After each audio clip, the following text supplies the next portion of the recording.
Cerita dimulai dengan menampilkan berita tentang ekonomi Filipina yang kolaps akibat wabah tak terkendali, memicu demonstrasi di berbagai wilayah. Di tengah kekacauan, Mario mengantar putrinya, yaitu PJ, ke kampus. PJ tampak acuh pada Mario dan hampir setiap ucapannya dibantah. Ini karena Mario lama bekerja di luar negeri dan dia tidak ada di sisinya di saat ibunya meninggal akibat penyakit. Mirisnya, sekembalinya ke Filipina, Mario tetap kekurangan uang dan tidak sanggup membayar kuliah PJ yang sudah semester akhir. Ketika mereka terjebak macet, PJ memilih berjalan kaki ke kampus dan meninggalkan Mario sendirian. Di laboratorium kampus, PJ dan 3 rekannya yaitu Erica, Miles, dan Lucas bersiap presentasi tentang virus yang menyerang otak dan berujung kematian di hadapan mahasiswa baru. Erica bertanya, bagaimana cara menghindari virus tersebut? Namun, tidak ada mahasiswa baru yang mampu menjawab.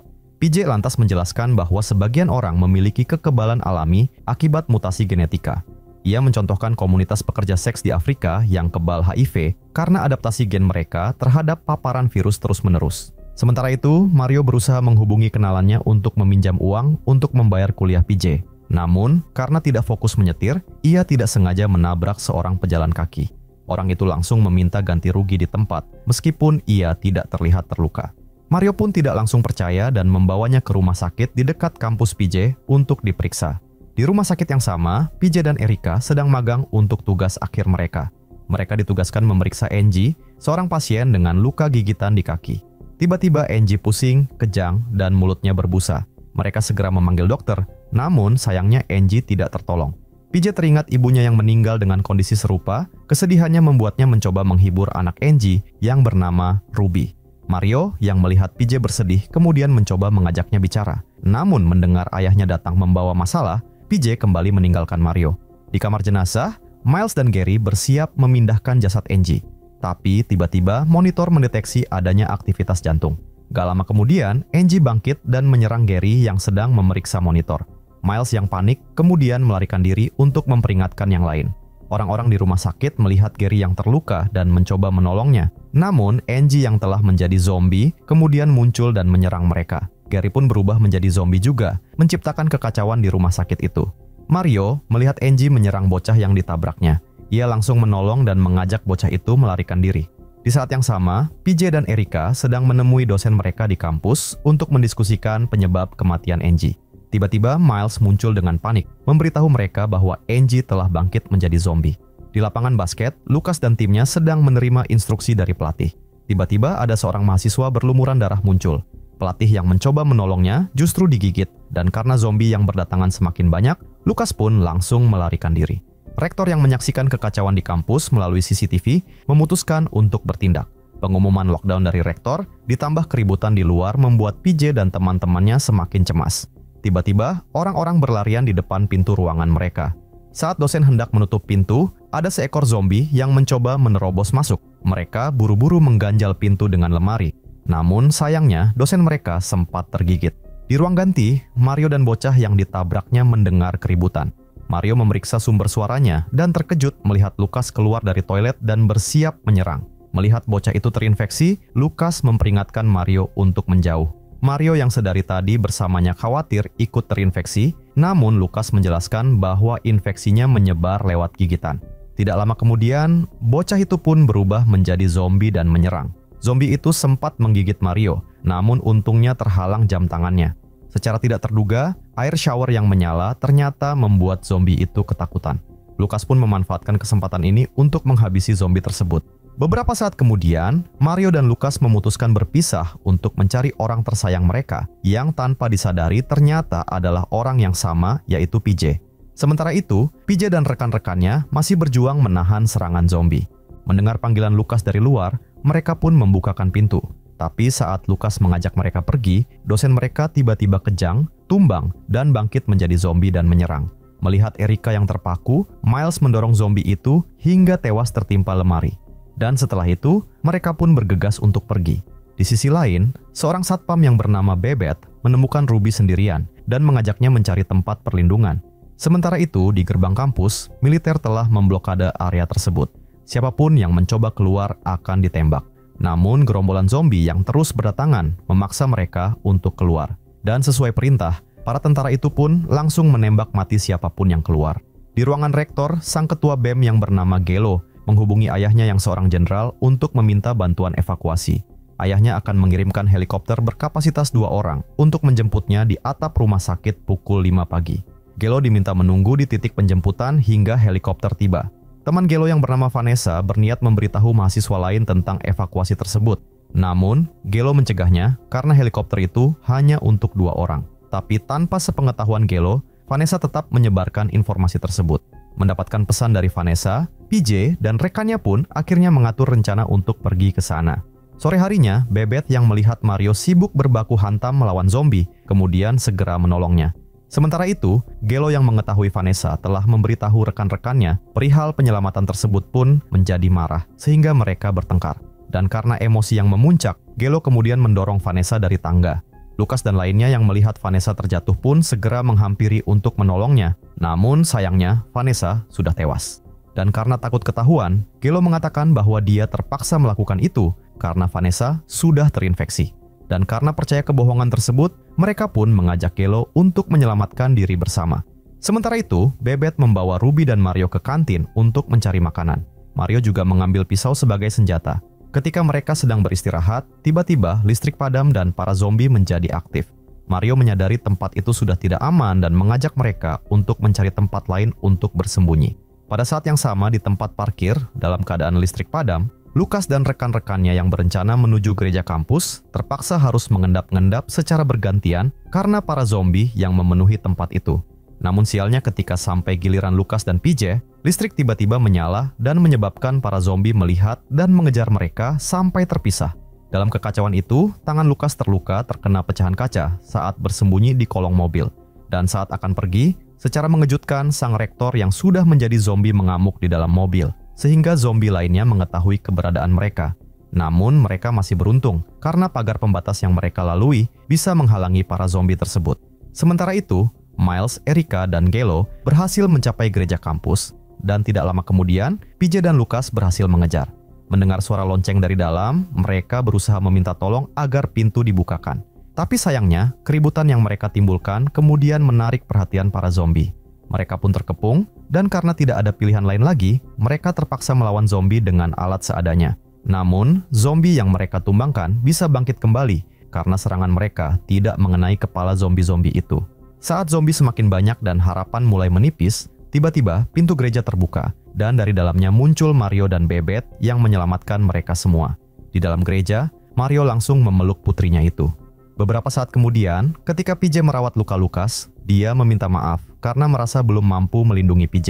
Namun PJ justru berterima kasih karena Lucas telah bersusah payah mencarinya dan selalu ada untuknya. PJ kemudian teringat tentang vaksin anti-rabies yang pernah mereka berikan pada warga dengan gejala agresif dan produksi air liur berlebih. Di sudut lain gereja, Ruby mendengar suara kucing dan berusaha mencari sumber suara tersebut hingga sampai di sebuah lorong gelap. Tapi untungnya, Mario mencegah Ruby memasuki lorong tersebut. Saat bersiap melanjutkan perjalanan, Gelo menolak mengajak mereka semua. Ia beralasan bahwa helikopter hanya cukup untuk 2 orang, sementara rombongan mereka bertambah dengan kehadiran Mario, Bebet, dan Ruby. Mereka kecewa berat karena merasa dimanfaatkan sebagai pengawal oleh Gelo, terutama Mario dan Bebet yang telah menyelamatkan mereka. Gelo pun terdiam, tidak bisa membantah karena kalah jumlah.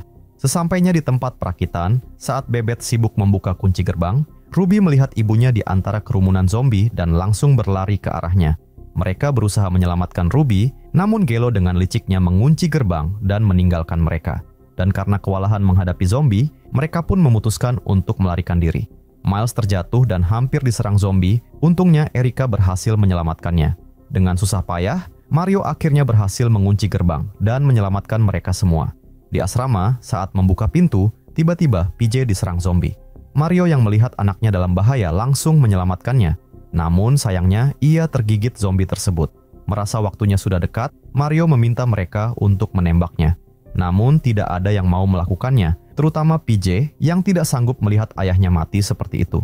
Di saat-saat terakhir ini, PJ yang selama ini menyimpan amarah, akhirnya menyesali sikapnya pada sang ayah. Dan karena tidak ada pilihan lain, mereka memutuskan mengurung Mario dan meninggalkannya.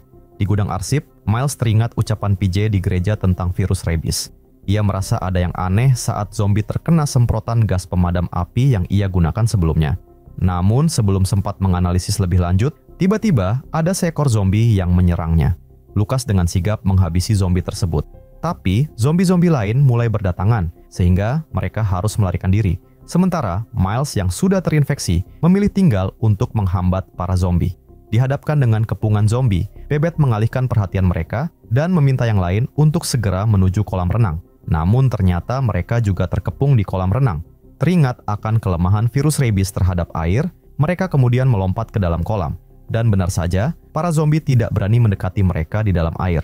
Waktu terus berjalan, para zombie tetap bertahan di sekitar kolam renang, sementara waktu penjemputan helikopter semakin dekat. Erika yang putus asa akhirnya memutuskan untuk mengorbankan dirinya, memberi kesempatan bagi Lucas dan PJ untuk melarikan diri. Setelah berhasil lolos dari kejaran zombie di luar, PJ dan Lucas masih harus menghadapi beberapa zombie di dalam rumah sakit sebelum akhirnya bisa mencapai atap. Setelah membantu PJ naik ke helipad, Lucas yang tidak sempat naik karena para zombie berhasil mendobrak pintu, kemudian melompat dari atap rumah sakit bersama para zombie yang mengejarnya. Keesokan paginya, ternyata helikopter penjemput tidak kunjung datang.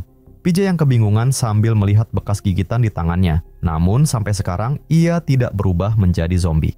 PJ menyadari bahwa hipotesisnya tentang kekebalan genetik semakin kuat, sehingga ia memutuskan untuk menghadapi zombie dan menjemput ayahnya. Pertempuran sengit pun terjadi. PJ mencoba melawan semua zombie-zombie itu, sampai ia kemudian bertemu dengan zombie Angie kembali. Zombie Angie yang mencoba menggigitnya, namun ajaibnya, ketika PJ menggigit balik zombie Angie, terlihat zombie tersebut kejang-kejang. PJ kemudian memanfaatkan kesempatan itu untuk menghabisi zombie Angie. Beberapa saat kemudian, PJ melihat Mario kembali, dan dugaan PJ tentang kekebalan genetik terbukti benar, karena Mario juga tidak berubah menjadi zombie. Dan karena tim penyelamat tak kunjung datang, Mario teringat Ruby yang menemukan terowongan di gereja. Ia kemudian mengajak PJ menuju ke sana. Di dalam terowongan, mereka bertemu Gelo yang telah terinfeksi, namun masih memiliki kesadaran. Gelo yang memang memiliki kepribadian labil mencoba menyerang mereka berdua. Namun Mario berhasil melumpuhkannya dan mereka pun langsung melarikan diri. Sementara Gelo harus tewas diserang oleh segerombolan zombie. Di luar terowongan, Mario dan PJ menyaksikan kekacauan yang telah meluas. Wabah zombie ternyata tidak hanya terjadi di dalam kampus. Tidak lama kemudian, terdengar siaran berita yang mengabarkan bahwa zombie takut dengan air dan angin topan Super Zelda akan melanda Filipina dalam beberapa jam. Warga yang masih selamat dihimbau untuk mengungsi saat hujan tiba. 2 minggu berlalu sejak wabah melanda. Terlihat sekelompok kriminal bersenjata sedang menyisir suatu lokasi dan mereka menemukan seorang pria yang masih hidup. Pria itu ternyata adalah Lucas yang mengalami patah kaki. Pemimpin kelompok tersebut kemudian memutuskan untuk membawa Lucas bersama mereka.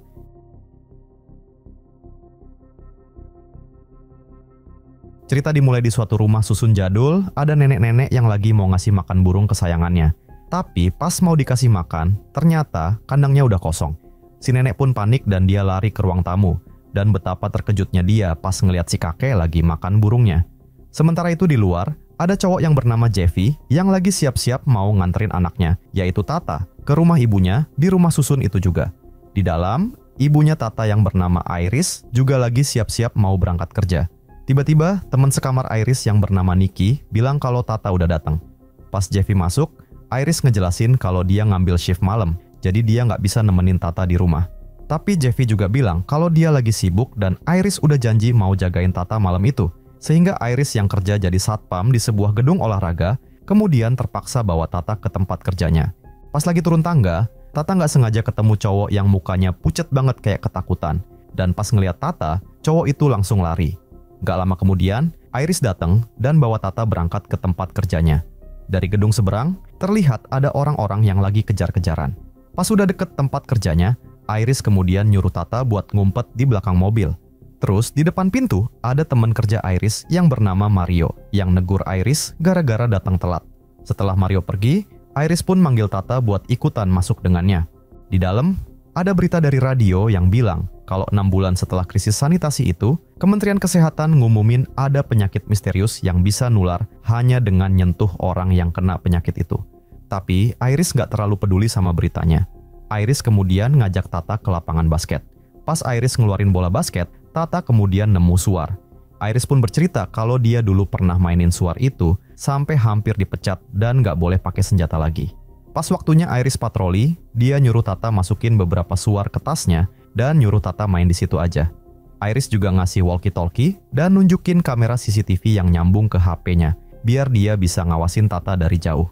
Setelah Iris pergi dari pantulan air di lantai, Tata nggak sadar kalau ada bayangan tangan orang berdarah-darah yang nyentuh jendela.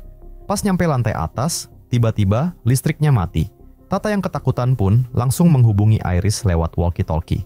Iris kemudian nyoba nenangin Tata dan bilang kalau dia bakal nyalain generatornya sebentar lagi.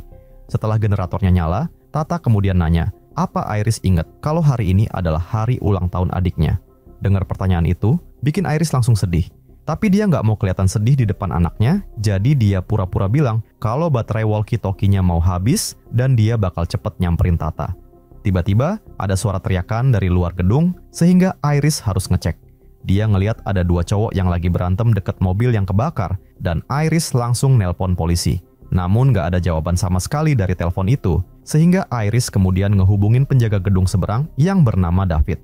Tapi David cuma bilang kalau mereka adalah pecandu, jadi lebih baik nggak usah ikut campur dan mending nelpon polisi aja. Dengar itu, Iris kemudian mutusin buat ambil kunci gembok, namun dia nggak tahu kalau dari CCTV terlihat ada orang yang masuk gedung lewat jendela. Setelah masang kuncinya, Iris langsung lari nyamperin Tata, tapi yang dia temuin cuman walkie-talkie dan skateboard Tata yang berserakan di lantai. Iris kemudian dengar suara berisik dari dalam gedung, sehingga dia nyoba nyari sumber suaranya. Pas di lapangan futsal, dia ngelihat ada orang lewat dan tiba-tiba nyerang dia. Orang itu berlumuran darah dan Iris terpaksa ngelawan pakai skateboardnya Tata. Tapi orang itu bangun lagi, sehingga Iris langsung lari dan ngunci pintunya. Dari situ Iris ngelihat David yang udah terkapar di dekat seseorang yang lagi berdiri, sementara ada orang lain yang lagi lari-larian. Iris kembali inget Tata dan dia langsung cek semua kamera CCTV, sampai akhirnya nemuin Tata yang ada di suatu ruangan. Iris kemudian nelpon Tata dan nyuruh dia ngunci diri di dalam dan cuma bukain pintunya kalau ada yang mengetuk seperti yang dia contohkan. Gak lama kemudian, Iris ngelihat cowok bawa senjata masuk bareng cewek kecil. Terus dia juga ngelihat ada bayangan orang di luar ruangan, jadi Iris langsung nyari tempat ngumpet. Sementara itu di tempat Tata, dia baru aja masang kunci, tapi tiba-tiba ada tangan yang nyoba buka pintunya, sehingga Tata langsung sembunyi. Namun tiba-tiba ada tangan lain yang narik Tata ke dalam kegelapan. Sementara itu, orang yang dilihat Iris tadi akhirnya berhasil masuk ruangan dan mulai nyari mangsa. Iris gemeteran ketakutan dan dia nyoba nahan napas biar nggak ketahuan. Pas dia mulai tenang, tiba-tiba ada kucing yang masuk dan langsung ditangkap sama cowok itu. Dan ngelihat ada kesempatan, Iris kemudian langsung kabur dari tempat itu. Dari balik meja, Iris merhatiin lagi ruangan tempat Tata ngumpet. Tapi dia nggak ngelihat Tata dimanapun, sehingga dia coba puter ulang rekaman CCTV. Dari situ kelihatan kalau ada orang yang lagi nyoba dobrak pintunya, namun karena sudut kameranya nggak bisa ngelihat tempat Tata ngumpet, sehingga Iris nggak tahu kalau Tata udah diculik. Dari kamera itu juga, Iris kemudian sadar kalau orang atau zombie yang nyerang itu bakal diam selama 32 detik setelah nyerang, baru abis itu bakal gerak lagi. Iris kemudian pergi ke ruang ganti, dan dia ngelempar bola buat mastiin keadaan di depan aman. Pas dirasa aman, Iris baru mutusin buat maju ke depan. Tapi pas nyampe samping loker, dia ngelihat ada cowok yang lagi berdiri kayak patung. Iris pun nyoba nyari jalan lain, namun pas dia balik badan, terlihat ada orang yang duduk di bangku, sehingga Iris langsung sembunyi di dalam loker. Setelah dirasa aman, Iris keluar lagi dan jalan di lorong yang gelap. Tapi tiba-tiba ada zombie yang nyerang dia, dan untungnya ada orang lain yang narik zombie itu, sehingga Iris langsung kabur. Namun cowok yang nolongin dia tadi kemudian ngejar dan dorong Iris ke kolam renang. Di dalam air, cowok yang bernama Louis ini kemudian nyoba nenangin Iris dan nunjukin ke arah zombie yang nyerang dia tadi.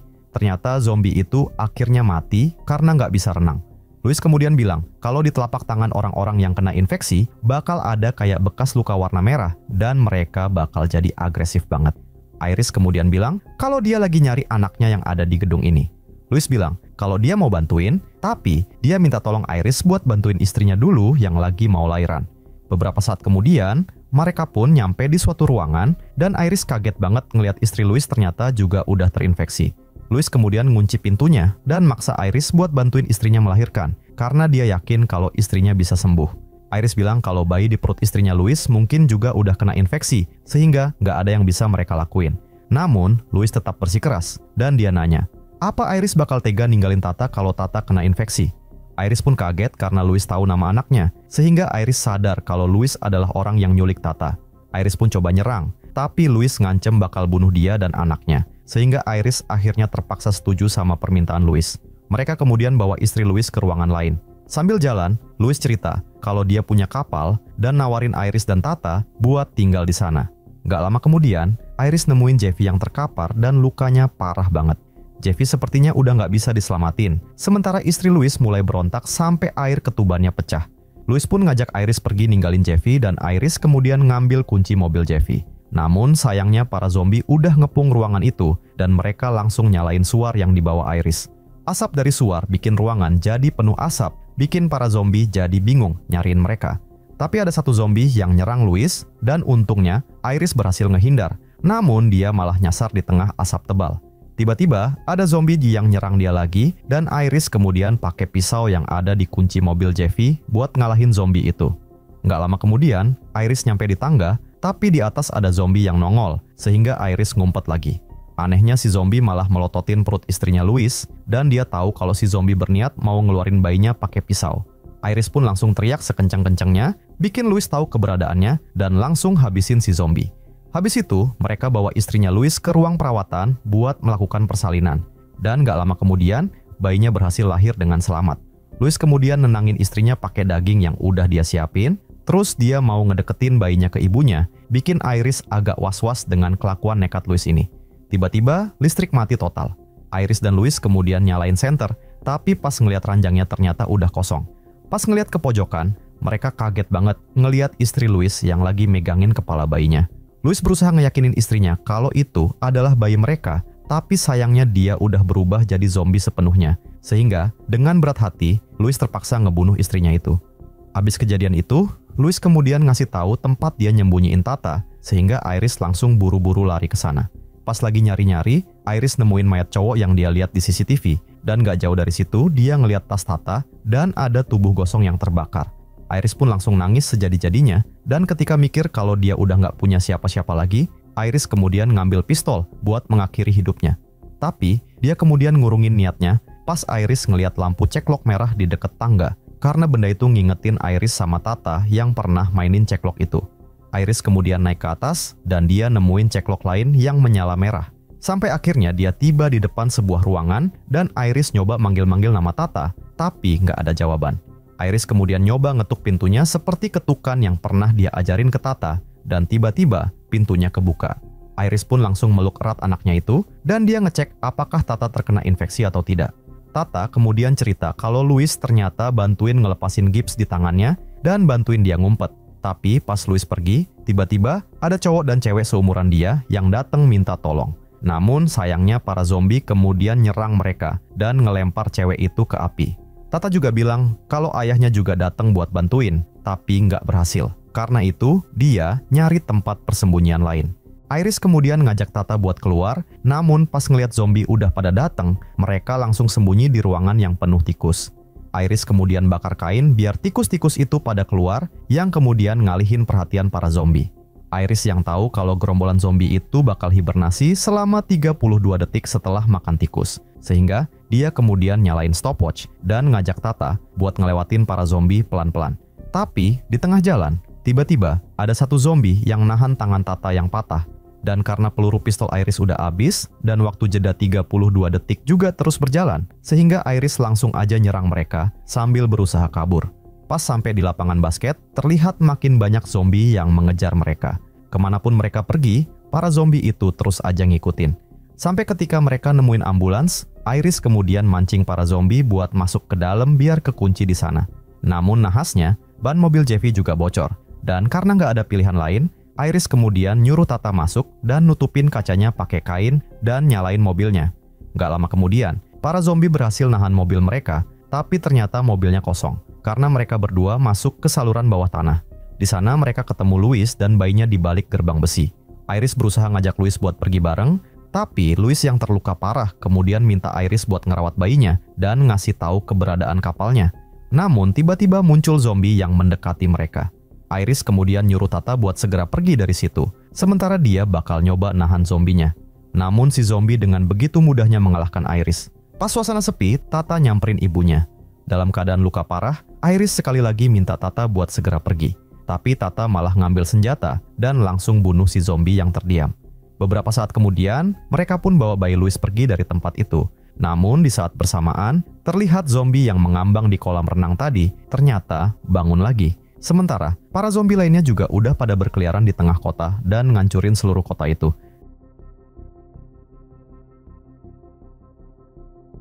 Cerita dimulai dengan seekor mayat yang siap-siap dimasukin ke ruang kremasi. Tiba-tiba terlihat jarinya yang gerak-gerak, tapi stafnya cuek aja, dan langsung dorong mayat itu ke dalam tungku. Setelah nyalain api kremasi, dengan santainya mereka ninggalin tempat itu. Beberapa menit kemudian, ada petugas kebersihan yang lagi ngebersihin tempat itu, dan dia dengar suara aneh dari dalam tungku. Awalnya dia ngira cuman halusinasi, tapi pas dia deketin, ternyata suara itu beneran datang dari dalam. Tanpa pikir panjang, si petugas kebersihan itu buka tungku yang lagi menyala, dan tiba-tiba terlihat sebuah tangan terbakar yang langsung nangkap si petugas tadi. Besoknya Michael bawa pacarnya yang bernama Allison dan juga ibunya ke rumah sakit buat operasi kecantikan. Direktur rumah sakitnya kelihatan biasa aja dan nyambut pasiennya dengan normal. Namun Michael yang juga seorang dokter ngerasa agak aneh karena nggak ada pemeriksaan awal dan langsung mau jalanin operasi gitu aja, dimana itu nggak sesuai dengan prosedur medis yang dia tahu. Tapi Allison ngerasa Michael cuma terlalu khawatir dan nyoba nenangin dia, nyuruh dia jalan-jalan bentar biar ngerasa santai. Michael pun akhirnya mutusin buat jalan-jalan keliling rumah sakit, sampai dia tiba-tiba dengar suara aneh dari salah satu ruangan di dekat situ. Karena penasaran dia langsung buka pintunya, dan terlihat ada seorang cewek yang lagi terbaring di ranjang dan kelihatan kesakitan banget. Wajahnya ketutup masker dan suaranya nggak terdengar jelas. Tanpa mikir panjang, Michael buru-buru ngelepasin maskernya. Namun begitu maskernya kebuka, dia langsung merinding melihat pemandangan di depannya itu. Tiba-tiba muncul satpam yang bernama Daniel dari ruangan sebelah, dan dia juga ikutan ngeri banget ngelihat mulut si cewek yang udah hancur, sehingga mereka buru-buru kabur dari ruangan itu. Michael yang panik banget langsung lari ke ruang operasi, dan berusaha mati-matian buat ngehentiin operasinya. Kelakuannya itu bikin semua orang pada bingung, dan di dalam kekacauan itu, si suster nggak sengaja nyuntik tangan Michael dengan obat bius, bikin Michael langsung terjatuh pingsan. Sementara itu, zombie yang kabur dari ruangan rumah sakit mulai berkeliaran di lorong-lorong. Michael akhirnya tersadar lagi dan buru-buru balik ke ruang operasi, masih berniat buat ngajak Allison pergi. Sang dokter bedah dan para suster yang makin kesel sama kelakuan Michael, akhirnya milih buat keluar ruangan. Michael cepet-cepet ngejelasin semuanya ke Allison. Awalnya Allison nggak percaya dan ngerasa Michael lebay. Tapi pas mereka keluar dari ruang operasi, suasana rumah sakit udah kacau banget dan terjadi evakuasi darurat. Namun liftnya ternyata rusak, bikin orang yang panik pada ngumpul di depan pintu lift. Seorang pria gendut ngomong kalau dia barusan ngeliat ada orang yang makan orang lain. Tapi belum sempet dia selesai ngomong, tiba-tiba listrik di rumah sakit itu mati dan lampu darurat mulai berkedip-kedip. Kerumunan orang yang udah ketakutan makin panik dan mereka semua langsung lari menuju tangga darurat. Pas itu juga, zombie-zombie mulai mendekat dari belakang, bikin tangga darurat itu berubah jadi area pembantaian. Pada saat itu, Michael dan Allison masih belum sepenuhnya sadar seberapa parah situasinya. Mereka nyoba nyari kamar ibu Allison, tapi malah nemu pemandangan yang mengerikan. Ada seekor zombie yang lagi asyik makan korbannya yang nggak berdaya. Karena ketakutan mereka pun langsung berbalik dan lari secepat mungkin, tapi zombie itu nggak tinggal diam dan juga mulai ngejar. Dalam keputusasaan, Michael ngambil tiang besi yang ada di dekatnya, tapi pas dia mau mukul, dia malah nyentuh kabel listrik yang kebuka di atasnya, bikin Michael kesetrum dan jatuh pingsan. Allison yang mikir kalau Michael udah tewas, sehingga dia langsung lari aja ninggalin Michael. Dengan zombie yang masih mengejar, Allison lari masuk ke ruang operasi terdekat, di mana ada seorang dokter yang lagi melakukan prosedur sedot lemak pada pasien. Zombie itu pun langsung nerobos masuk dan nyerang si dokter. Dalam kepanikannya, Allison nggak sengaja nyalain mesin sedot lemak, yang malah bikin pasien di meja operasi menggelembung kayak balon. Pas Allison berhasil kabur dari ruang operasi, pasien itu pun kemudian meledak. Allison yang masih gemetar ketakutan, terus saja lari ngelewatin lorong-lorong rumah sakit. Pas belok di satu sudut, dia ngeliat ibunya yang gak sadarkan diri di salah satu kamar. Dia pun langsung buru-buru ngedorong ranjangnya, berharap bisa kabur dari mimpi buruk ini. Tapi pas mereka nyusurin lorong, mereka malah ketemu zombie yang cuma punya setengah badan. Dan meskipun udah gak punya tubuh bagian bawah, zombie itu bisa bergerak cepet banget, sampai hampir ngedeketin mereka.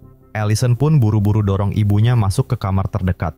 Ibunya kemudian terbangun, namun di saat bersamaan, si zombie tadi berhasil ngejar dan langsung gigit kaki ibunya. Di saat yang sangat genting itu, Daniel yang ternyata sembunyi di dalam kamar, dengan cepat ngabisin zombie itu dan nyelamatin Allison dan ibunya. Sementara itu, Michael mulai sadar kembali dan dengan sempoyongan berjalan melewati koridor rumah sakit yang penuh darah dan tubuh berserakan di mana-mana. Dalam keadaan bingung dan ngeri, dia nggak sengaja masuk ke ruangan spesimen.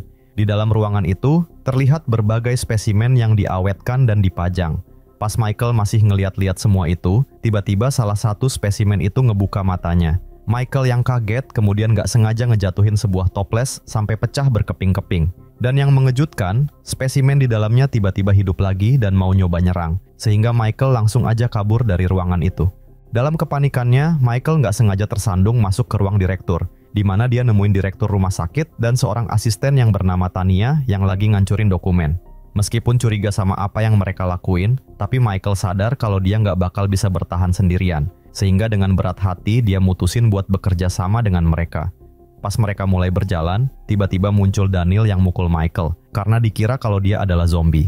Untungnya Michael nggak terluka parah, dan dia juga bahagia karena bisa ketemu dengan Allison lagi. Begitu direktur rumah sakit melihat Ibu Allison, dia langsung sadar kalau Ibu Allison juga udah terinfeksi, sehingga dia langsung ambil kapak buat ngebunuh Ibu Allison. Tapi pas dia mau ngayunin kapaknya, Ibu Allison batuk keras dan meludah ke wajah sang direktur, bikin dia juga ikutan tertular. Dan karena nggak mau jadi zombie, sang direktur kemudian cepet-cepet bikin vaksin. Namun pas dicoba, vaksin itu bukannya memperlambat virusnya, melainkan bikin perubahan zombinya jadi makin cepat. Menyadari waktunya udah hampir habis, sang direktur itu pun akhirnya ngungkapin kebenaran mengerikan di balik wabah itu. Ternyata virus zombie itu adalah ciptaannya sendiri, yang merupakan eksperimen buat bikin serum anti penuaan. Namun formula itu gagal total, yang justru menciptakan virus zombie ini. Tapi sebelum sang direktur bisa nyelesain pengakuannya, tiba-tiba Tania langsung bunuh sang direktur pakai kapak, bikin semua orang kebingungan dengan apa yang dilakukannya. Sementara itu, Ibu Allison akhirnya juga berubah menjadi zombie, sehingga dengan berat hati Allison pun terpaksa ngebunuh ibunya. Di saat bersamaan, pintu masuk udah dipenuhi zombie, dan mereka pun langsung bergegas menuju pintu belakang buat melarikan diri. Mereka kemudian naik ke atap dan nyoba nyebrang ke gedung sebelah pakai papan kayu. Sayangnya, salah satu dokter kehilangan keseimbangan dan jatuh ke bawah sampai tewas, namun sisa kelompok itu berhasil menyeberang dengan selamat. Tapi ternyata di gedung itu juga udah penuh dengan zombie, dan satu-satunya jalan keluar adalah melalui tempat pembuangan sampah. Michael dan Allison kemudian turun duluan, dan ketika tinggal Daniel dan Tania doang, tiba-tiba Daniel nyoba memeras Tania dan meminta uang tutup mulut. Karena ternyata Daniel tahu kalau otak di balik eksperimen obat anti penuaan itu bukanlah sang direktur melainkan Tania. Dan karena para zombie udah makin dekat, Tania terpaksa setuju dengan permintaan Daniel. Begitu kelompok itu keluar dari tempat pembuangan sampah, mereka mendengar suara minta tolong. Tanpa pikir panjang, mereka bergerak menuju suara itu dan berhasil nyelamatin seorang gadis yang bernama Oksana dan ngebunuh zombie yang menyerangnya. Namun Tania punya rencana liciknya sendiri. Dia diam-diam nyelinap ke ruangan terdekat dan ngedorong zombie yang terikat ke arah pintu masuk. Tania kemudian manggil Daniel, dan si zombie langsung gigit perutnya, karena Tania berniat buat ngebunuh Daniel biar rahasianya tetap aman. Daniel yang marah itu pun kemudian langsung bunuh Tania. Ketika yang lain datang, Daniel kemudian bilang kalau si zombie lah yang udah ngebunuh Tania dan dia nggak sempat nyelamatin dia. Mereka percaya dengan kebohongan Daniel dan ngelanjutin pencarian mereka buat nyari jalan keluar, sampai akhirnya mereka tiba di sebuah gedung. Dari jendela, mereka ngelihat lampu-lampu yang berkedip di luar, dan Oksana tahu kalau itu adalah para tentara yang mungkin mau nyelamatin para survivor. Tanpa pikir panjang, Oksana langsung lari keluar buat minta tolong, tapi ternyata dia langsung ditembak mati oleh para tentara. Dan pada saat itulah mereka sadar kalau tujuan militer itu bukanlah buat nyelamatin mereka, melainkan ngebunuh siapapun yang dirasa bakal nyebarin wabah keluar. Para tentara ngelemparin gas air mata ke dalam gedung, bikin mereka terpaksa mundur dan nyari jalan keluar lain. Gak lama kemudian, mereka masuk melalui pipa selokan, sementara zombie-zombie sudah hampir ngejar mereka dari belakang. Allison cepet-cepet buka penutup lubang got, tapi ternyata posisinya tepat berada di atas para tentara, dan salah satu kendaraannya melindas jari-jari Allison. Setelah membalut lukanya, mereka pun cepet-cepet berlari buat nyari jalan keluar lain. Beberapa saat kemudian, mereka akhirnya nemuin penutup lubang got lain, dan dengan susah payah Allison memanjat tangga dan berhasil ngebuka penutup lubang got itu. Namun pas Daniel memanjat keluar, tiba-tiba muncul zombie yang nyerang Michael. Michael nyoba ngelawan zombie itu dan akhirnya berhasil menang. Namun pas dia minta tolong ke Daniel, Michael kemudian ngeliat kalau Daniel juga udah tergigit di perutnya. Dan karena Daniel nggak pengen Allison tahu akan hal itu, dia pun kemudian justru nutup lubang got itu dan bilang kalau Michael nggak selamat. Allison yang percaya dengan kebohongan Daniel, sehingga mereka berdua langsung kabur dari tempat itu pakai mobil. Beberapa saat kemudian, Allison mulai sadar kalau perilaku Daniel agak aneh, sampai akhirnya dia ngeliat bekas gigitan di perutnya. Daniel yang sedari awal sangat tertarik dengan balon udara milik Allison, kemudian nyoba maksa dia buat main kuda, tapi untungnya Allison berhasil ngambil obeng dan nusuk Daniel dan nendang dia keluar dari mobil. Di saat itu juga, Daniel akhirnya berubah menjadi zombie, sehingga tanpa ragu lagi Allison langsung nabrak Daniel sampai tewas. Sementara itu, Michael yang terjebak di selokan dan dikelilingi oleh zombie tadi, secara ajaib berhasil selamat. Dengan tangan yang masih pegang cincin tunangan yang dia siapin buat Allison, Michael berjalan dengan tertatih-tatih ke pinggir jalan buat mencegat Allison. Namun Allison udah shock dengan semua kejadian yang dia alami, dia pun ngira kalau sosok di depannya adalah zombie, sehingga Allison langsung aja nabrak Michael. Dan ketika dia sadar, semuanya udah telat.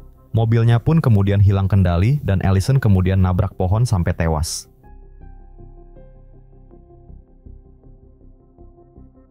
Cerita dimulai dengan sebuah berita dari seorang dokter yang menyatakan kalau vaksin C100 yang disuntikin ke masyarakat udah berhasil ngobatin kasus flu yang baru-baru ini tersebar. Tapi ternyata, sebulan setelah pemberian vaksin itu, orang-orang pada ngelaporin kalau sakit flu mereka balik lagi. Bahkan beberapa hari setelah itu rumah sakit jadi penuh pasien. Di jalanan juga rame banget dengan polisi dan tentara yang berjaga karena ada demo dari warga. CDC pun dibuat pusing karena mereka nggak tahu kenapa bisa ada varian virus flu jenis baru yang bisa nyebar hanya dalam waktu 3 hari doang. Ada ilmuwan dari CDC yang bernama Dr. Judith yang bilang kalau mereka belum nemuin sumber utama pandemi ini dan masih butuh waktu buat riset lebih jauh soal virus varian terbaru ini. Dr. Judith ngasih tahu apa yang harus dilakuin sama masyarakat dan dengan muka khawatir, dia nitip pesan ke anaknya yang bernama Jesse agar cepet-cepet cari tempat yang lebih aman. Cerita kembali ke 12 jam sebelumnya, Jesse dan teman-temannya lagi asik nikmatin malam di tempat camping. Dan keesokan paginya, Jesse dan pacarnya kebangun karena dengar ada teriakan. Pas mereka keluar, terlihat salah satu teman mereka yang nyerang pacarnya sendiri. Pacar Jesse berniat mau bantu, tapi dia malah ikut kena serang juga. Jesse kemudian nyoba ngelawan dan bikin temennya itu tumbang. Namun, sayangnya pacar Jesse nggak selamat. Sementara cewek yang diserang tadi, yang bernama Sarah, ternyata masih hidup.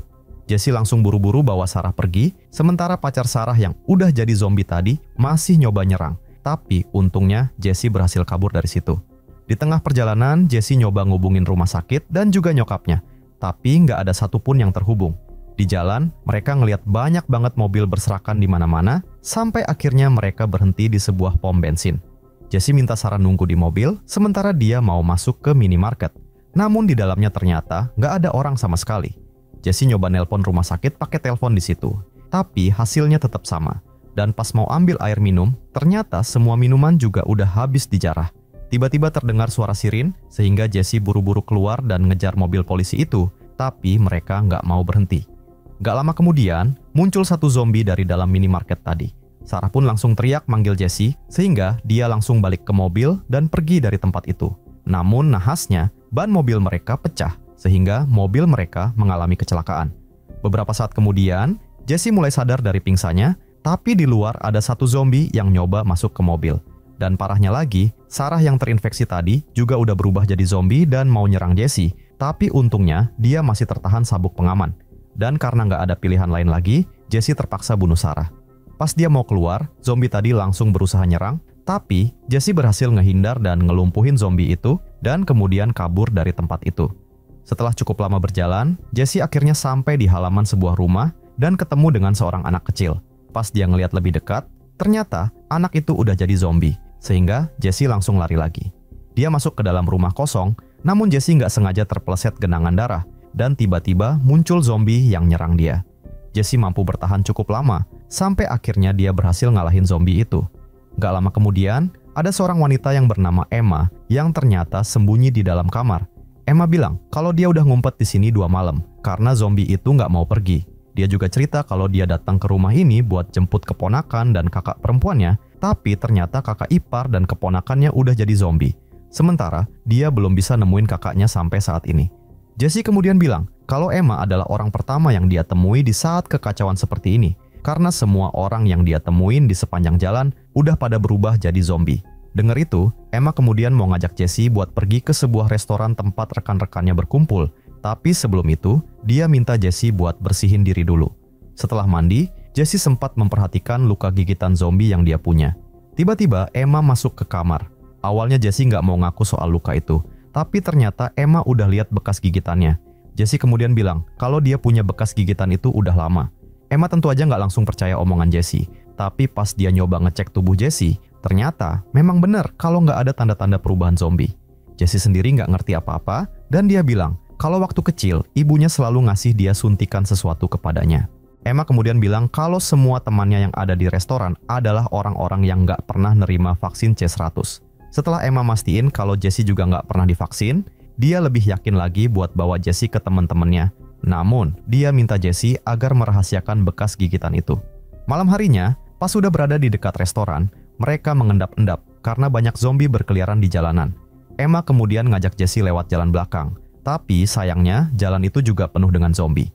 Emma kemudian ngelempar botol buat ngalihin perhatian para zombie. Tapi sialnya pas mereka lari menuju pintu, zombie-zombie itu pada sadar dan langsung mengejar mereka. Namun untungnya muncul seorang pria yang bernama Mark yang bukain pintu, sehingga Jesse dan Emma bisa selamat. Begitu masuk ke dalam, ada seorang pria yang bernama Roy yang langsung nodongin senjata ke Jesse. Emma kemudian bilang kalau Jesse udah nyelamatin dia, tapi Roy bilang kalau mulai saat ini nggak ada orang yang boleh keluar atau masuk tanpa seizin dia. Roy kemudian nyuruh Brandon buat geledah Jesse, dan setelah dipastikan aman, Roy baru bolehin mereka masuk ke dalam. Emma kemudian ngenalin Jesse ke survivor lainnya, yaitu Lucy yang merupakan istrinya Roy, pasangan tua yaitu Martha dan Fred, dan adiknya Mark yang bernama Grace. Jesse bilang ke mereka kalau dia nggak bakal lama berada di sini, karena dia mau nyoba pulang ke Atlanta. Brandon bilang kalau jalanan ke sana pastinya berbahaya, tapi Jesse masih bersikeras buat ngelanjutin perjalanannya. Tiba-tiba di TV terdengar siaran berita yang bilang kalau siaran ini adalah yang terakhir kalinya. Si penyiar kemudian ngungkapin sebuah fakta kalau virus zombie yang tersebar ini sebenarnya diakibatkan oleh vaksin C100. Jadi intinya, siapapun yang udah divaksin, maka orang tersebut secara tidak langsung sudah terinfeksi. Dan dengar berita itu, semua orang pun jadi pada ribut sendiri dan nyalahin pemerintah yang nggak bener. Tiba-tiba, listrik di tempat itu mati. Roy kemudian minta Brandon, Mark, dan Jesse buat nemenin dia ngecek mesin generator. Pas mereka keluar, terlihat beberapa zombie yang udah tewas, sehingga Roy ngerasa aman dan terus ngoceh sambil benerin generator. Namun nahasnya, pas generatornya udah nyala, tiba-tiba ada satu zombie yang muncul dari belakang dan langsung nyerang Roy. Dan meskipun Brandon berhasil nembak mati zombie itu, tapi Roy sepertinya udah nggak bisa diselamatkan. Ngeliat itu, Jesse kemudian ngambil kunci mobil dari kantongnya Roy dan buru-buru ngajak mereka buat masuk ke dalam. Beberapa waktu kemudian, Mark nyamperin Jesse dan minta dia buat bawa mereka pergi. Namun Lucy nolak karena suaminya sudah tewas. Fred juga nggak mau pergi karena Martha tiba-tiba sakit. Sehingga cuma 3 orang doang yang akhirnya pergi dari tempat itu. Pas mereka udah pergi, Fred kemudian nunjukin peluru di senjatanya dan nggak lama kemudian terdengar suara tembakan yang menandai akhir hidup mereka. Beberapa waktu kemudian, Emma tiba-tiba ngelihat seorang wanita yang ternyata adalah kakaknya yang bernama Megan, yang dia cari-cari selama ini. Pas Emma nanya apa yang terjadi, Megan bilang kalau suaminya udah ngegigit anak mereka sehingga ngerubah anaknya jadi zombie. Dan karena udah nggak punya harapan hidup lagi, Megan tiba-tiba masuk ke dalam mobilnya, yang ternyata anaknya yang jadi zombie berada di dalamnya, sehingga Megan pun langsung tewas. Nggak lama kemudian, terlihat gerombolan zombie yang mendekat. Sehingga Jesse buru-buru masuk ke dalam mobil, namun sayangnya mobilnya malah mogok. Emma yang akhirnya juga udah nggak punya tujuan hidup lagi, kemudian ngelakuin hal yang sama, yaitu nyerahin hidupnya buat jadi santapan zombie. Sementara itu, Jesse akhirnya berhasil nyalain mobil dan langsung kabur dari tempat itu. Setelah berjalan cukup lama, mereka kemudian sampai di sebuah minimarket. Brandon turun duluan buat ngambil beberapa suplai makanan, tapi tiba-tiba terdengar suara tembakan. Jesse dan Mark langsung panik dan buru-buru masuk ke dalam. Di sana, mereka ngelihat Brandon lagi berusaha nahan serangan zombie. Jesse cepat-cepat nembak zombie itu. Namun nahasnya, pas mereka coba narik Brandon, zombie tadi ternyata masih bisa bangkit dan mau nyerang lagi. Merasa dirinya udah terinfeksi, Brandon kemudian nyuruh mereka pergi, sementara dia bakal nyoba nahan zombinya. Tapi zombie-zombie itu juga langsung nyerbu keluar, sehingga Jesse langsung melarikan diri dari tempat itu.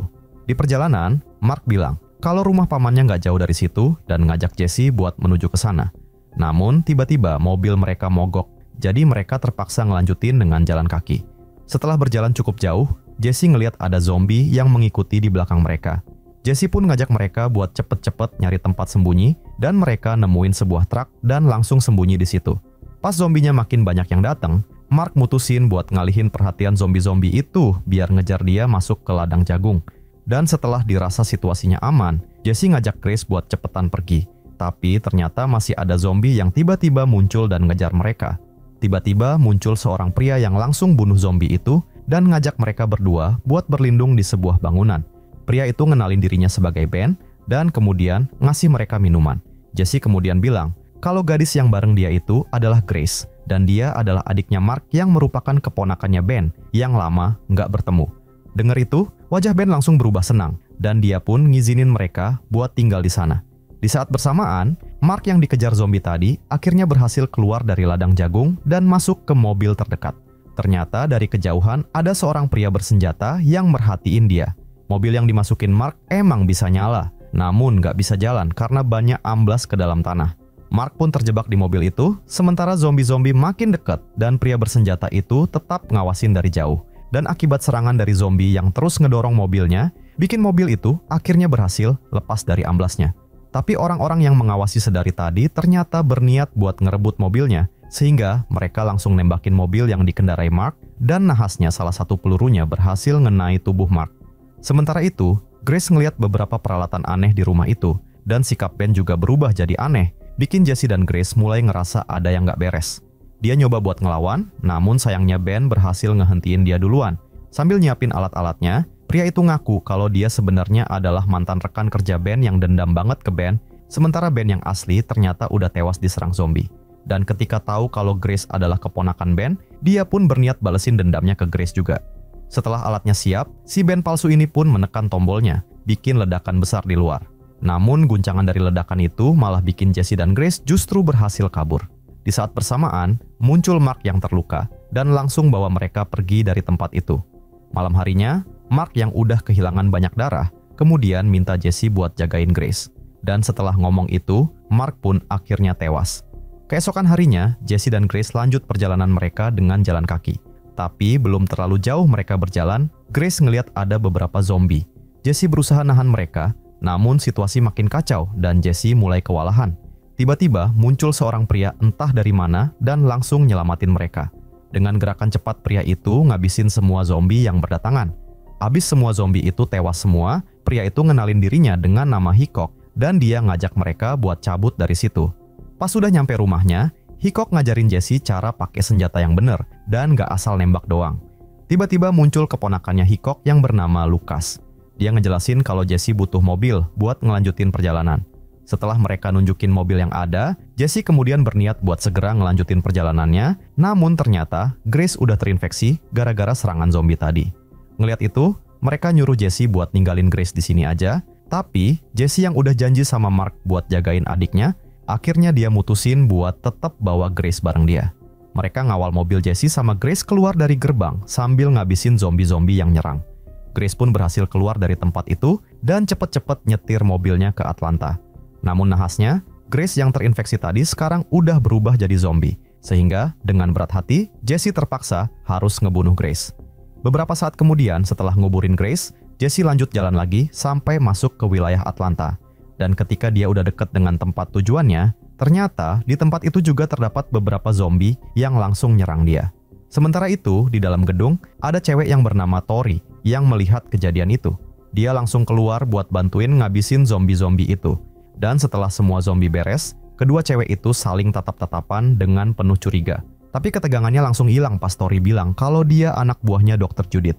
Tori kemudian ngajak Jesse buat ngeliat sebuah rekaman. Di rekaman itu, nyokap Jesse bilang kalau semua orang di sana udah terinfeksi, kecuali Tori.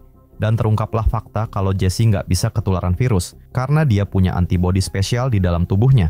Dr. Judith udah ngancurin semua vaksin C100 yang masih ada dan nyisain satu kotak doang ke Tori. Dan dengan antibodi yang Jesse punya, nyokapnya yakin kalau para ilmuwan bakal bisa pakai itu buat bikin vaksin buat ngelawan virus zombie. Tori kemudian ngajak Jesse buat pergi ke sebuah laboratorium yang ada di Washington DC. Mereka kemudian ngabisin semua zombie yang ada di depan pintu, dan ketika udah cukup aman, mereka berdua langsung cabut pakai motor. Beberapa bulan kemudian, diketahui kalau para ilmuwan akhirnya berhasil nyiptain vaksinnya, dan pemerintah kemudian pakai drone khusus buat nyebarin vaksin itu dari atas udara.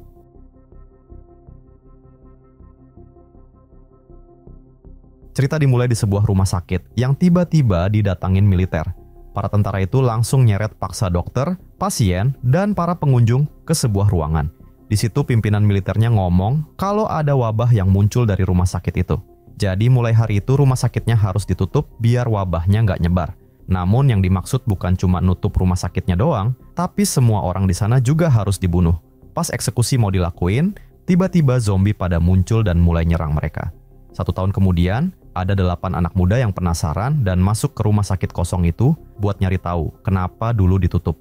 Pas mereka lagi jalan di lorong, nggak sengaja senternya nyorot satu zombie yang lagi berdiri, bikin mereka langsung panik. Di sudut lain, zombie-zombie lainnya pada mulai gerak karena dengar suara ribut yang mereka bikin. Sehingga mereka semua harus lari-larian sambil dikejar-kejar zombie. Dalam serangan itu, salah satu dari mereka yang bernama T kemudian kena gigit zombie. Untungnya, dia berhasil diselamatin sama temennya. Di sisi lain, ada cewek misterius yang lagi ngeliatin mereka dari kejauhan. Beberapa dari mereka akhirnya berhasil ngumpet, namun tempat itu ternyata adalah kamar mayat. Tapi, zombie-zombinya juga masih ngejar mereka ke tempat itu, sehingga mereka terpaksa ngumpet di dalam lemari penyimpanan mayat. Namun, T yang udah terinfeksi akhirnya berubah jadi zombie dan nyoba nyerang teman-temannya, sehingga mulutnya harus disumpel pakai sepatu. Sementara di lemari lain, salah satu pemuda yang bernama Audi nyoba nelpon saudaranya buat minta tolong. Tapi sialnya HP yang dia pegang malah terjatuh. Dia nyoba ngambil HP-nya, namun para zombie ngeliatin dia. Di percobaan kedua, dia akhirnya berhasil ngambil HP-nya dan berhasil lolos dari kejaran zombie-zombie itu. Audi kemudian nyoba nelpon saudaranya lagi yang bernama Rambo yang lagi asik main game. Audi bilang kalau dia lagi kejebak di rumah sakit kosong, namun belum selesai dia ngomong tiba-tiba teleponnya terputus. Tanpa pikir panjang, Rambo kemudian ngajak Cooper dan 3 anggota gengnya buat pergi ke tempat yang dimaksud. Begitu mereka masuk ke gedung rumah sakit itu, tiba-tiba ada tentara yang nyegah dan nyuruh mereka buat keluar. Namun, nahasnya, si tentara malah langsung diserang sama zombie-zombie yang tiba-tiba muncul. Zombie-zombie itu pun kemudian ngejar mereka, dan karena para zombie juga muncul dari sisi seberang, sehingga mereka sekarang jadi terkepung. Untungnya mereka berhasil kabur ke ruangan lain, namun ketika mereka ngira kalau zombie nggak bisa buka pintunya, mereka kemudian berhenti buat nahan pintunya, dan pada saat itu juga para zombie tadi langsung masuk, sehingga mereka langsung pada kocar-kacir. Mereka berlari sampai di suatu ruangan, dan di sana mereka ketemu dengan 2 orang dari kelompok sebelumnya yang sembunyi di situ juga. Pas sadar kalau Cooper nggak ada, Rambo berniat mau nyari dia, tapi dihalangin sama teman-temannya. Sementara itu, mereka kewalahan banget nahan pintunya, sampai akhirnya ada satu zombie yang berhasil masuk. Tentu aja kehadiran zombie itu bikin situasi makin kacau, sampai akhirnya zombie-zombie di luar berhasil dorong pintunya, sehingga pertarungan pun nggak bisa dihindarin lagi. Mereka nyoba ngelawan semua zombie-zombie yang menyerang, namun karena zombinya makin banyak, Rambo dan yang lain kemudian naik ke atas pipa buat ngindarin serangan para zombie.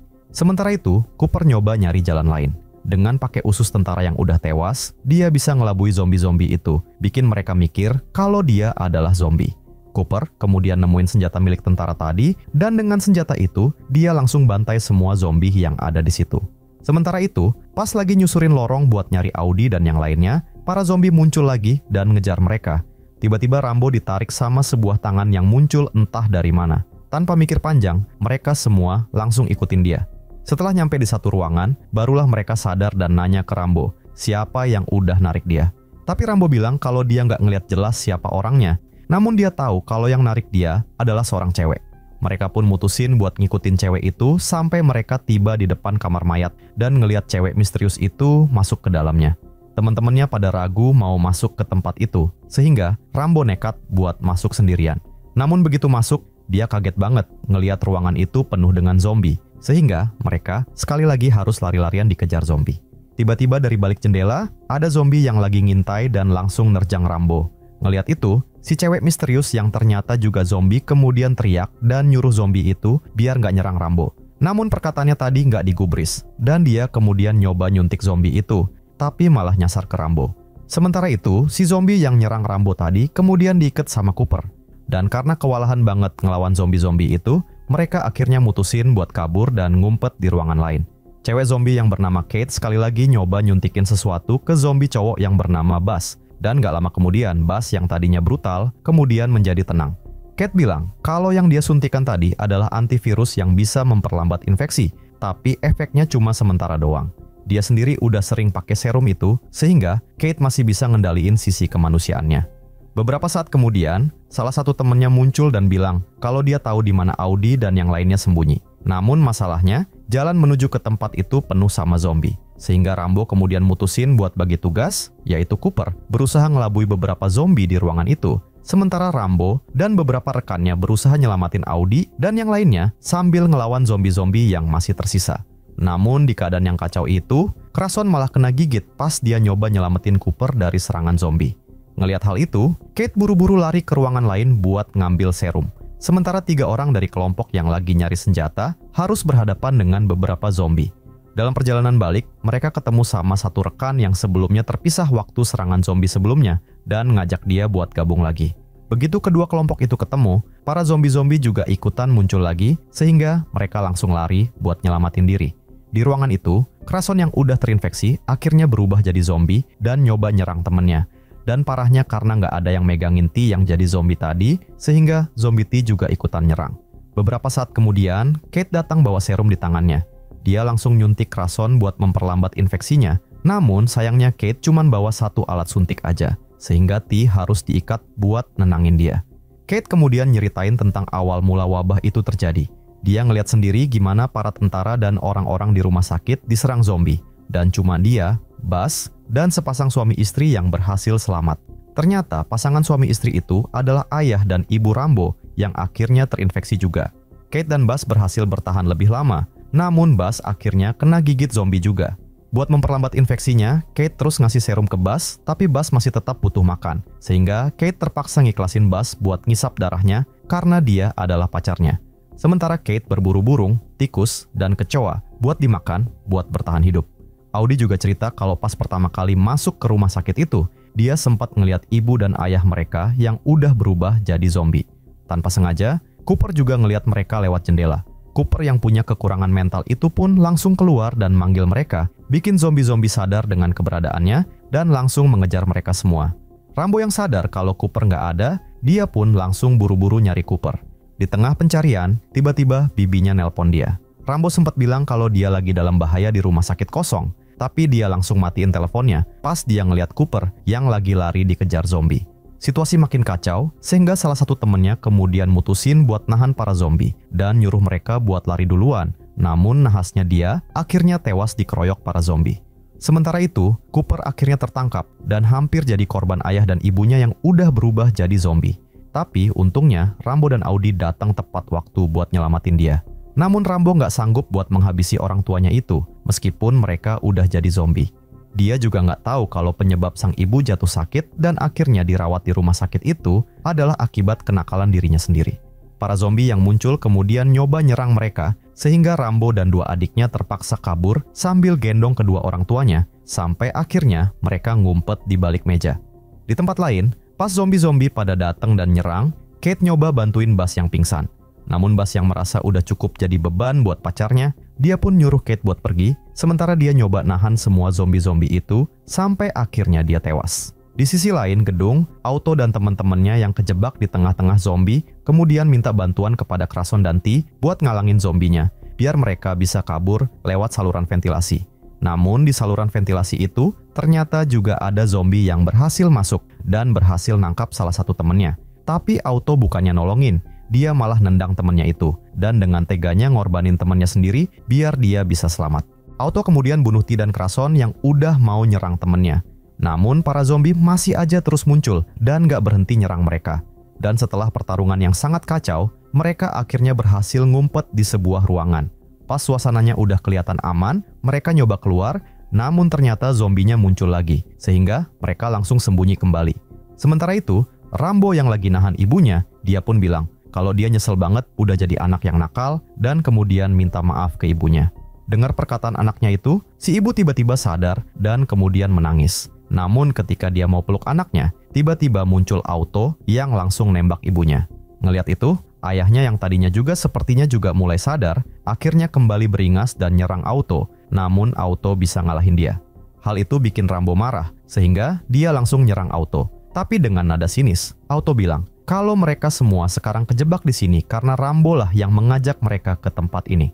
Namun perdebatan mereka terhenti ketika para zombie muncul sekali lagi. Buat nahan serangan zombie-zombie itu, mereka ngehalangin pakai ranjang dorong. Sementara beberapa dari mereka nyoba buka pintu yang dibarikade. Di saat bersamaan, di luar, Paman Rambo yang lagi nyariin mereka, kemudian ketemu dengan 2 orang lain yang datang ke tempat itu juga. Dan begitu dengar suara ribut dari dalam, mereka bertiga langsung pada ngumpet.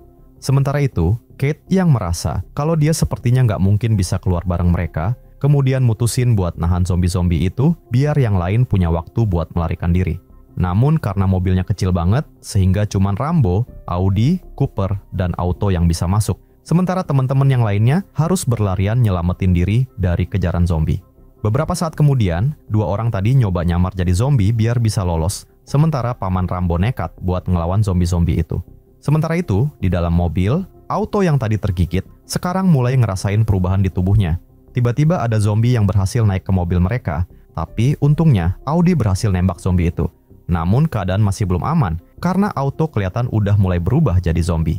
Dan karena dia nggak mau membahayakan teman-temannya, Auto kemudian minta tolong ke Rambo buat ngabisin dia. Namun karena Rambo nggak tega ngelakuinnya, Auto kemudian terpaksa ngakhirin hidupnya sendiri.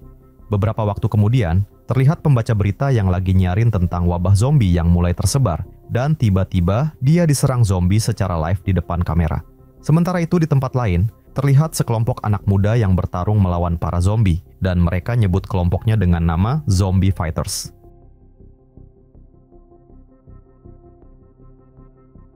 Cerita dimulai dengan Dr. Chase yang lagi ngeliatin rekaman dan foto-foto keluarganya. Pas dia nyoba ngubungin keluarganya, namun gak ada jawaban sama sekali.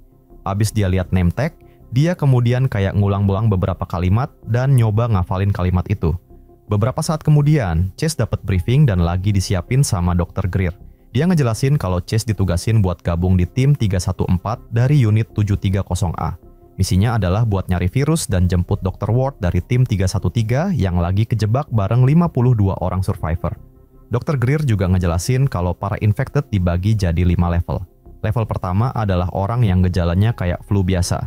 Level 2, infected mulai berdarah-darah.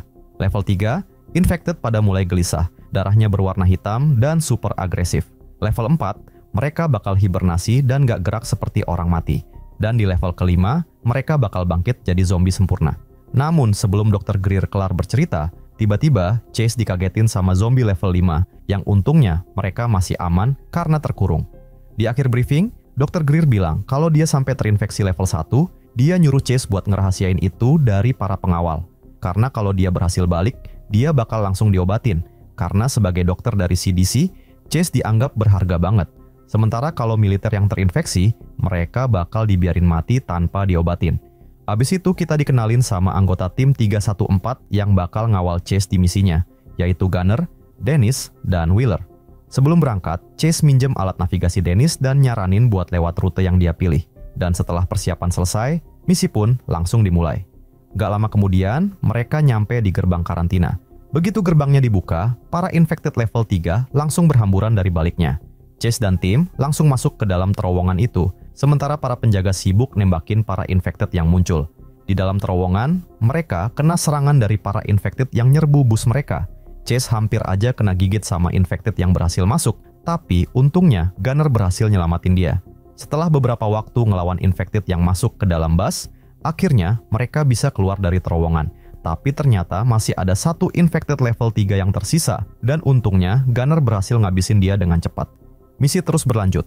Pas sampai di rute yang dituju, Gunner dan Wheeler langsung nolak buat lewat sana, karena di pinggir kota itu terdapat banyak banget infected level 5 yang jauh lebih ganas dibandingin dengan apa yang mereka hadapin di terowongan barusan. Selain itu, Gunner juga bersikeras buat cepet-cepet nemuin tim 313 karena istrinya juga ada di dalam tim itu. Sehingga akhirnya Chase terpaksa ikut dengan keputusan mereka dan gak jadi lewat rute yang dia pilih. Beberapa saat kemudian, di tengah kota yang udah sepi dan berantakan, mereka tiba-tiba dihadang sama seorang wanita yang minta tolong. Gunner langsung mendekati dan nyuruh Chase buat ngecek apakah wanita itu terinfeksi atau tidak. Setelah tes darahnya nunjukin kalau dia nggak terinfeksi, mereka berencana buat mengevakuasi dia.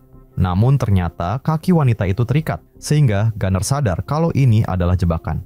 Dia buru-buru nyuruh Chase buat balik ke bus. Dan bener aja, nggak lama setelah itu, tubuh-tubuh yang tadinya kelihatan mati di jalan, tiba-tiba bangkit dan langsung nyerang mereka. Gunner pun langsung nembakin para infected itu satu persatu. Chase berhasil naik ke bus, sementara Gunner masih sibuk ngelawan para infected level 3 yang masih bisa pakai senjata. Namun karena jumlah infected yang makin banyak, Wheeler kemudian terpaksa jalanin busnya, bikin Gunner harus lari balik ke bus. Setelah Gunner berhasil masuk ke dalam bus, dia langsung marah-marah dan bentak Chase karena dia nggak cepet-cepet nembakin para infected yang mengejar dia tadi. Nggak lama kemudian, di salah satu sudut kota, Gunner tiba-tiba nyuruh Wheeler buat berhentiin bus. Soalnya dia ngelihat bus tim sebelumnya yang ada di situ. Begitu dia masuk ke dalam bus itu, Gunner kaget banget ngelihat beberapa mayat berserakan, dan yang lebih menyedihkan adalah ketika dia nemuin kalau istrinya juga termasuk di antara mayat-mayat itu. Di tengah rasa sedihnya, tiba-tiba terdengar suara langkah kaki di sekitar bus mereka. Ternyata itu adalah 2 infected yang langsung nyergap Chase dan berusaha narik dia. Pas Chase udah nggak berdaya dan udah mau dimakan, Dennis langsung nembakin mereka pakai pistol suar. Dengar keributan itu, Gunner pun datang buat nyelamatin Chase dan mereka kemudian langsung pergi dari tempat itu. Beberapa saat kemudian, mereka udah tiba di lokasi target yang ternyata adalah sebuah sekolah. Setelah cukup lama jelajahin ruangan-ruangan di sekolah yang udah berantakan dan kosong, mereka akhirnya nemuin beberapa makanan yang tersimpan di salah satu ruangan. Gunner dan Wheeler mutusin buat berjaga di situ. Sementara Chase dan Dennis lanjut nyari para survivor yang masih hidup. Pas lagi keliling, Chase kemudian nyaranin buat pisah sama Dennis biar pencarian mereka lebih efektif. Chase kemudian masuk ke toilet dan dia nemuin sesosok tubuh di dalamnya. Dengan hati-hati, Chase nyoba ngecek orang itu dan ternyata dia udah mati.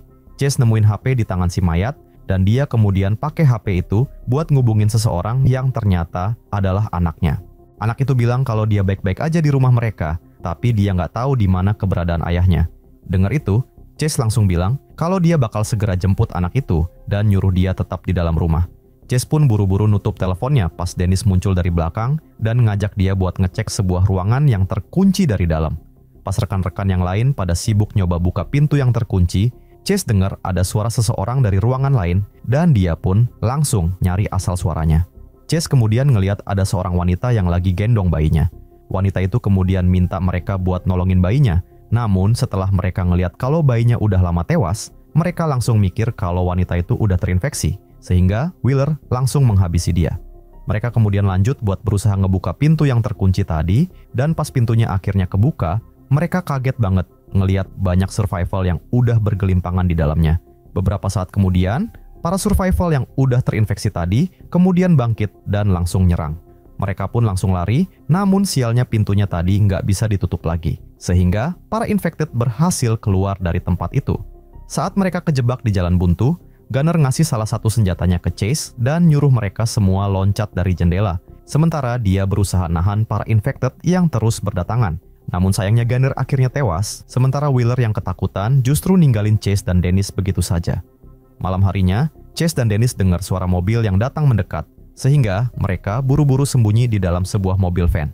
Namun sialnya, mereka ketahuan sama satu infected, dan untungnya mereka berhasil ngalahin infected itu diam-diam, sehingga para infected yang lain nggak ikutan datang. Setelah situasi kelihatan aman, mereka kemudian masuk ke sebuah bangunan buat nyari tempat sembunyi. Di tempat itu, Chase akhirnya ngomong jujur ke Dennis kalau nama aslinya sebenarnya adalah Rebecca, dan tujuan dia datang ke situ bukan buat ngelakuin misi, tapi buat nyelamatin anaknya.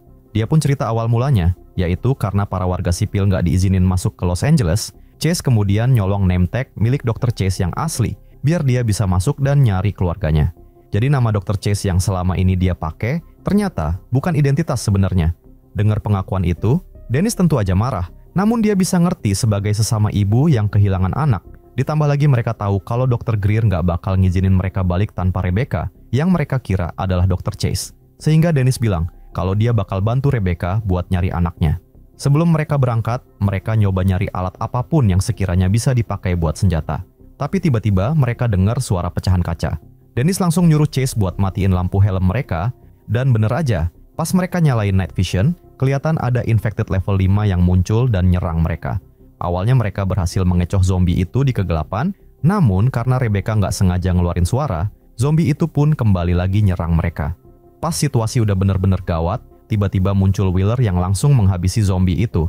Wheeler bilang kalau dia balik lagi karena Dr. Ward gak percaya dan gak mau bukain pintunya. Sehingga Rebecca langsung ambil inisiatif buat ngubungin Dr. Ward dan ngaku sebagai Dr. Chase. Dr. Ward ngasih tahu kalau dia sekarang masih bertahan hidup bareng 8 orang survivor yang tersisa dan bersembunyi di sebuah rumah sakit. Mereka nungguin buat diselamatin karena nggak ada satupun dari mereka yang bisa ngidupin mobil buat kabur. Wheeler kemudian bilang kalau dia udah terinfeksi oleh infected level 5 sehingga dia minta tolong ke Rebecca buat ngobatin dia. Tapi Rebecca yang cuma ngaku-ngaku sebagai Dr. Chase ini tentu aja nggak bisa ngobatin. Sehingga dia bilang kalau nggak bisa ngobatin karena peralatan medisnya ketinggalan di bus mereka sebelumnya. Dan karena nggak punya pilihan lain, Wheeler pun terpaksa mau bantuin Rebecca buat nyari anaknya dulu. Karena dia tahu kalau dia bakal ditolak balik ke markas kalau nggak bawa Rebecca yang dikira Dr. Chase itu. Di tengah perjalanan, mereka ketemu beberapa infected level 3 yang bisa nyetir mobil dan langsung menghadang. Namun, pas ngelihat Wheeler yang udah terinfeksi, para infected itu nggak jadi nyerang dan ngelewatin mereka gitu aja. Beberapa saat kemudian, mereka kemudian sampai di sebuah lorong dengan pagar pembatas. Namun, Dennis baru sadar kalau dia kehilangan foto anaknya, sehingga dia mau balik lagi buat nyari fotonya. Tapi nahasnya, mobil yang disetir infected tadi tiba-tiba balik lagi dan nyulik Dennis. Ngelihat itu, Rebecca langsung nyoba lari dan ngejar mereka. Namun semua udah terlambat, karena para infected itu langsung belah perut Dennis dan memakannya. Rebecca yang marah banget, tanpa pikir panjang, langsung bunuh semua infected itu. Beberapa saat kemudian, Rebecca dan Wheeler akhirnya sampai di rumah sakit yang disebut Dr. Ward tadi. Namun Dr. Ward gak langsung mengizinkan mereka masuk, apalagi pas ngelihat Wheeler yang gak pakai APD dan udah terluka. Buat mengecoh Dr. Ward, Rebecca pura-pura ngelakuin tes darah Wheeler pakai darahnya sendiri, sehingga hasilnya tentu aja negatif. Setelah ngelihat itu, Dr. Ward kemudian ngajak mereka menuju garasi, dan Wheeler langsung berusaha ngidupin mobilnya. Dr. Ward kemudian nyuruh semua orang masuk ke dalam mobil. Tapi pas Rebecca mau naik, tiba-tiba Dr. Ward malah mukul dia. Ternyata Dr. Ward udah tahu kalau Rebecca bukanlah Dr. Chase dari awal, karena dia kenal banget sama Dr. Chase yang asli. Dr. Ward pun ninggalin mereka berdua dan ngebawa para survivor kabur dari situ. Gak lama kemudian, para infected mulai berdatangan dan nyerang Wheeler dan Rebecca. Pas mereka berhasil nyalain mobil dan bersiap kabur, ada salah satu infected yang berhasil mecahin kaca dan narik Rebecca. Namun untungnya, Wheeler dengan cepat nabrakin mobilnya ke tembok, bikin Rebecca bisa selamat. Rebecca kemudian minta Wheeler buat menuju ke rumahnya, dan meskipun Wheeler sekarang tahu kalau Rebecca itu bukanlah Dr. Chase yang asli, namun dia tetap mau nolongin Rebecca, karena ternyata dia juga bukanlah Wheeler yang asli, melainkan nama aslinya adalah Freddy. Beberapa saat kemudian, mereka akhirnya tiba di rumah Rebecca. Freddy bilang kalau dia mau berjaga di mobil, sementara Rebecca masuk ke dalam rumah buat nyari anaknya. Dan setelah beberapa saat, akhirnya Rebecca nemuin anak perempuannya yang bernama Megan yang lagi sembunyi di bawah meja dengan kondisi yang sangat lemah. Rebecca kemudian ngetes darah Megan dan hasilnya positif kalau dia udah terinfeksi, tapi Rebecca berbohong dan bilang kalau Megan cuman kelelahan doang. Rebecca kemudian nyoba nyari suaminya dengan ngikutin jejak darah yang berceceran di lantai, sampai akhirnya dia nemuin suaminya yang udah terbujur kaku di dalam bagasi mobil mereka. Di situ, Rebecca nemuin rekaman video dari suaminya yang bilang kalau dia sengaja ngurung dirinya di bagasi karena udah terinfeksi, biar dia nggak nularin anak mereka. Setelah itu, Rebecca buru-buru minta Megan pakai pakaian APD miliknya dan ngajak dia buat cepet-cepet pergi dari tempat itu. Sementara itu di luar, para infected level 5 mulai berdatangan ke arah Freddy. Pas Rebecca dan Megan mau keluar, Freddy yang dikejar para infected malah masuk ke dalam rumah, bikin mereka semua harus naik ke lantai atas buat menyelamatkan diri. Megan dan Rebecca berhasil keluar duluan lewat jendela, tapi pas Freddy mau loncat, dia ditangkap sama para infected. Untungnya, mereka berhasil narik Freddy keluar, tapi kakinya terluka parah sampai dia nggak bisa berdiri lagi. Dalam situasi yang makin genting, Freddy minta Rebecca dan Megan buat ninggalin dia aja. Dan karena nggak ada pilihan lain lagi, Rebecca dan Megan terpaksa kabur ninggalin Freddy. Di tengah perjalanan, Rebecca dan Megan ngelihat mobil yang tadi direbut sama Dr. Ward, kini dalam keadaan terbakar. Beberapa saat kemudian, mereka akhirnya nyampe di gerbang pembatas yang dijaga ketat sama para tentara, dan di sana banyak infected yang berusaha nerobos masuk. Rebecca memapah Megan yang lemah menuju gerbang. Namun, para tentara yang mengira kalau Rebecca juga salah satu dari infected, kemudian langsung nembak dia. Tapi ketika melihat Megan yang pakai pakaian APD, tentara itu kemudian ngubungin Dr. Greer dan ngasih tahu informasi tentang nomor seri pakaian APD yang dipakai Megan. Dan Dr. Greer ngira kalau dia adalah Dr. Chase, sehingga dia pun merintahin buat bawa Megan masuk buat segera diobatin.